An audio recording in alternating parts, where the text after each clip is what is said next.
this is just one example of a recent client of ours. No names, but we just mention. I mean, like what David was saying, 5 most important things in life. First thing, whether it's how that is translated to architecture, I mean, that's very subjective. What is love? How do you translate love which is not physical to something physical?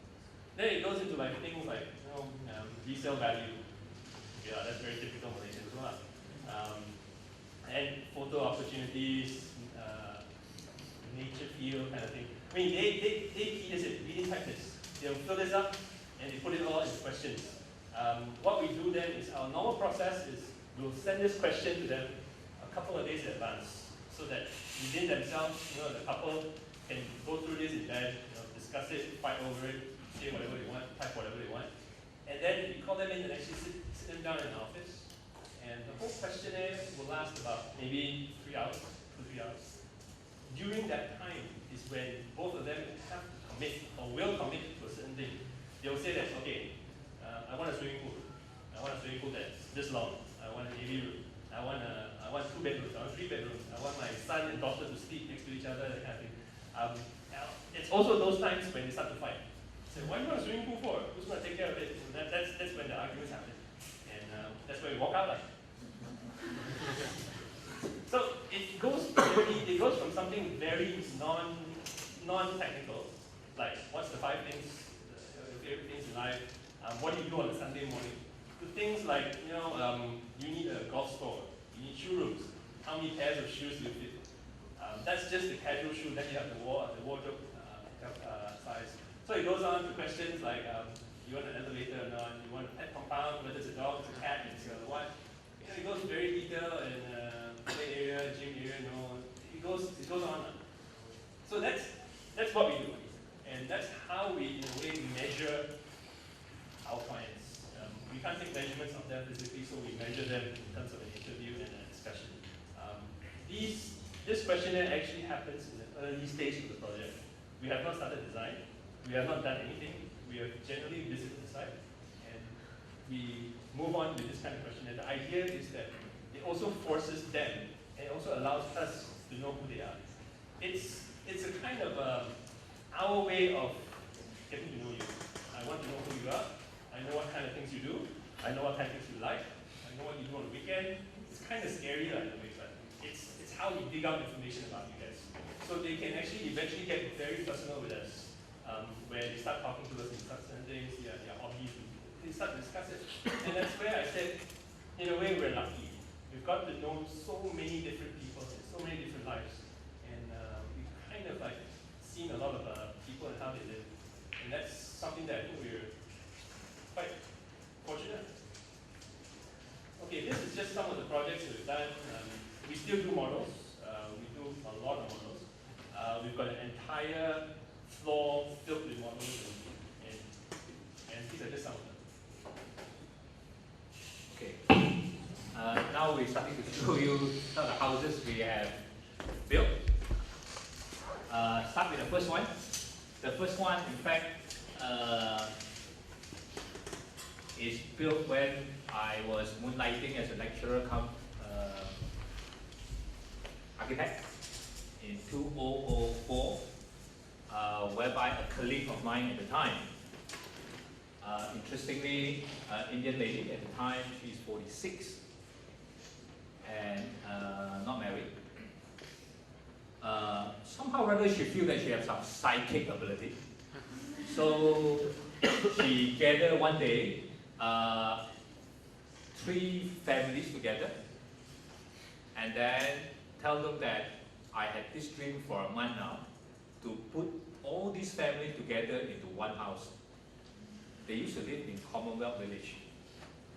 But why don't you sell all your apartments?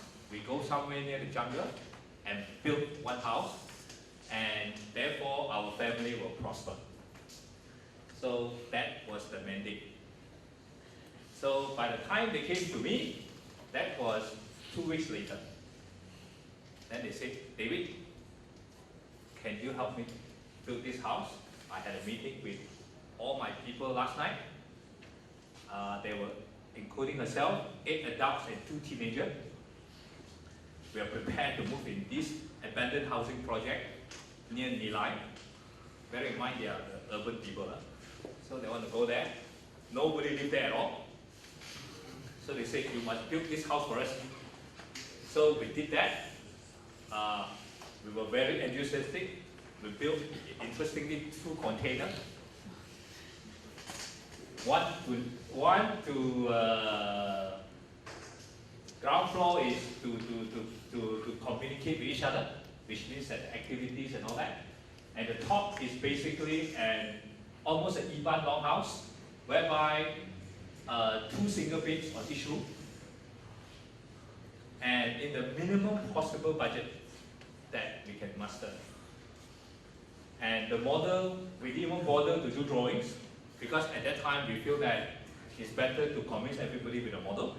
So this model was built almost overnight, and the next morning they came to us and said, okay, we all agree, because everybody can read this is a 2 container, must be very cheap.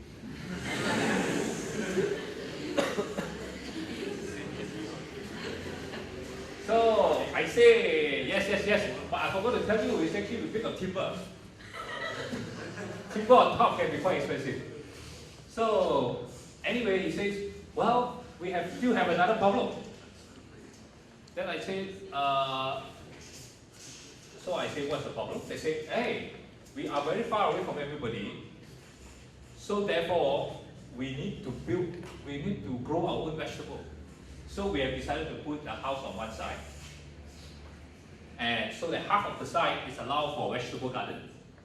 But of course, as we're nearing completion of the project, we realize that the water table in Nilai is extremely low, and it cost something like, even about 10 years ago, about 40,000 ringgit to have the pump for the well. So we decided that we're going to forego, and now it becomes just a garden. But what was interesting about this house is because my friend at the time was making something like 30,000 a month. But let's say her brother is making 2,000 a month. They all give the money to a cousin who managed the household, which in turn, they will get 500 ringgit back every month. Now, that is communal living for you. That's actually communism. Huh? But having said that, that's also how our forefathers, when they first come to this country, lived hundreds of years ago. All the money put into a central kitty. And in a way, we were fortunate enough to meet this bunch of crazy people who decided to go somewhere in the jungle, and the land was extremely cheap at the time. I think 120,000 or something like that. The house was built at 600,000, right? And some guys every morning, because they insist in this particular house was no tender is made. She's a psychic. She met this Chinese guy who was a furniture maker in Port Dickson, and said, I think you are the one who built my house. So he would take a motorbike every morning and go to this site at Pajam and bring all his Chinese friends and carpenters to come and build this house, electricians and all that. So eventually this house was built. Now, what was interesting about this house is because it's a communal living originally without much budget, we actually decided that the first thing is very important, that to make the house as high as possible, which is the living area in this case. Yeah. And we have about 15 feet there, I think. Yeah, sorry. We have about 15 feet. I think we have half the money only. So this is half the money for the ceiling. This is the underside of the first floor. Right? So this is 13.5 and this is 15 feet. And the idea is that if we don't have money at all, forget about the ground floor, we will bolt all the furniture and all that, so that if somebody come in and then steal the fridge away, go ahead. Right? So no need to have any sliding doors or anything, because the basic of living actually is upstairs. This is sleeping. And in a way, the ground floor was done. It's almost like a mosque, whereby in the afternoon you can lie down, the wind just move around and so forth. it was basically done that way. And the floor is cement screed. And of course, somehow or other, house has a certain power. The moment the house nearing completion, suddenly somehow or other money comes in. Somebody, two of the three people who not used to work for a long time suddenly got work, and then suddenly pay for the chair, pay for the flowers and so forth, and the carpet and all that. So suddenly more and more funds are coming in, which is quite interesting in this area. And of course, in the afternoon, about 5, 6 o'clock, they will sit down here. And then, because they are a group of painters, writers, and all that, and teachers, so they will recite poetries. They will get their friends to come and all that. In fact, because this site is sloping, so therefore, these steps also act as a ventilation for the sub-basement where you put your cars. Yeah, next. Next. And upstairs, generally is where the 3 apartments and all that, they become, each of these rooms become their house already. So at night, they will sit here to chat, and then they lock the gate on the first floor to chat before they go to sleep. So this is how. So eventually, what we try to realize is the dream of living together, sharing everything together. So, so that just by accident, this thing is wood, for example, because there's some sort of analogy to the Iban house. But nevertheless, the idea is that everybody share the same view and then do everything together. Next.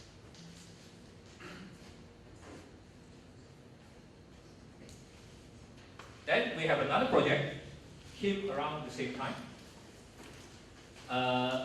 This project actually came to us, in this case, by a particular owner who happened to marry a very rich wife. So, that's one way of getting rich. So, the wife happened to, of course, have a very wealthy father who in turn had bought each of his 4 children a piece of land and then given each of them $1 million ringgit. This is about 10 years ago again, to build their house. This guy is an engineer with Maxis, interestingly, and probably had his dream all the time, wanted to be a builder. Decided to quit his job because of his wealthy wife, of course, and then hired 9 Indonesians, and then built his house, quit his job, yeah, by the way, and built this house for 4.5 years, brick by brick. Now, that's dedication.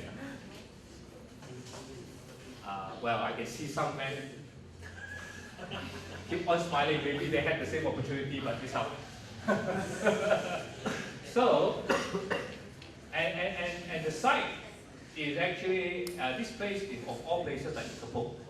So when we went to this place, interestingly, all the neighbors, in this case, the other 3 siblings already built the houses. And we realized that all the houses that they built, their fences, they all have barbed wire. Now, when you go to a place, you see barbed wire on the fence, you are worried, right? So, first thing we worried about is security. And according to one of the siblings, is that they were broken in 3 times that particular year. So we decided that we got to build a prison, right? But then this guy said, "Hey, I don't quit my job, but you build me a prison, how can?" So I built this house so that I want to show how fantastic I am a builder to my father-in-law. Because the father-in-law also happened to be a developer. But more importantly, I want to put all this family together because at that time they have 3 very active teenagers. So therefore, the house was done in such a way that we want to wrap around the site, and then we make sure that the house is as open as possible. Next. So eventually, this is the house. Now, because they happen to have the biggest budget, and this happened to be where this is their house, together with this particular floor, and then there's another entrance at the back, and this top part is supposed to be for the father-in-law, because I think he's very grateful for the father-in-law, giving him the money and the land. But unfortunately, because it takes 4.5 years, the mother-in-law passed away during the construction. Yeah, so that's unfortunate. And now, that particular house, this top part is not being used so much. It becomes a guest wing. The reason for that is because the father-in-law actually have another younger girlfriend. So obviously not very suitable to live together with the daughter when they are about the same age.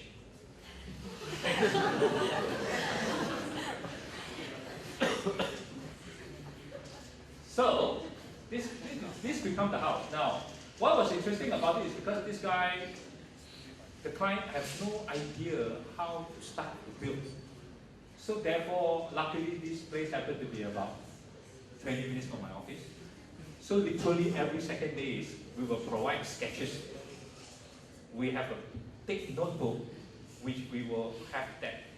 It's almost like a storyline. We will actually draw part by part and we will draw it in 3D. And sometimes we draw on the floor, on the wall or whatever. Why? Because the Indonesian workers will find it a bit difficult to understand. So literally some of these walls, for example, are about 15 inches thick, because that is the kind of stones or the size that they have got, and that becomes the wall. So this house is extremely cooling, by the way. Thanks. So the house is done in such a way that in the end, inside has to be extremely open. This is a good example whereby there is no sections or whatever. We have the model done. And then we decided to have everything in same color so that at least it has some sort of order. And then we have an elongated courtyard to allow the wind to go across. And this house is double layer, as you can see. The idea behind it is that inside it looks very open, because the wife, by the way, or the mother, in this case my client's wife, she's a screamer. She likes to scream from one room to another room, tell the kids to come and eat your lunch or whatever. So one of the conditions is that she doesn't want a microphone. She wants to scream, and then the kids at the bedroom got to come down in 3 seconds. That is the condition. So therefore is visually open, multiple visual. In fact, it's so open that this house becomes so popular with production house. A Hollywood production, I think the star by Naomi Watts or something, came here and do the show, and do a shooting, because this house is incredibly suitable for multi-angle camera without having cranes and all that. Yeah. And it's open, extremely open like that. And I think they make something like 30,000-40,000 a year over the last few years. So the house are actually very cocoon-like from outside, and inside is extremely open.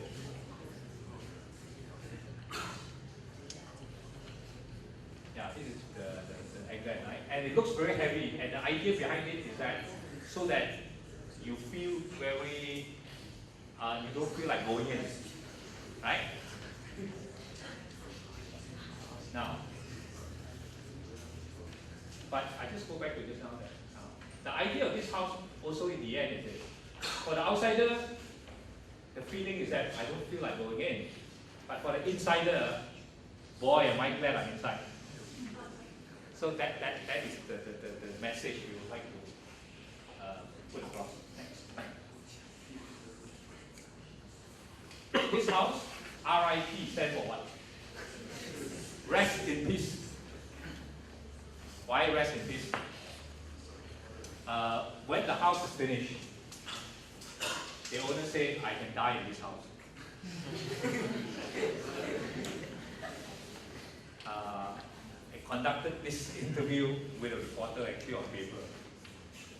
And when he came to us, this is the kind of owner typically we have, they are on bungalow number 4. And when you have a client on bungalow number 4, which means that they have probably gone through everything that, whatever you can give them. But what they haven't lived before is a sloping site. So before this particular owner came to us, he bought, they had this, I think at that time it's 3 p.m., I still remember, on Friday. So very urgently I got this call from somebody who is a friend of this couple and said, hey, you must come to this site, I have this client waiting, because before you think that this can be done, he won't buy the land. So we happened to be 10 minutes from our office. We drove over and we realized that only about 10 feet is flat land. The rest is actually slope land. And by the way, this particular land is about 34.5 degrees, which means that it's a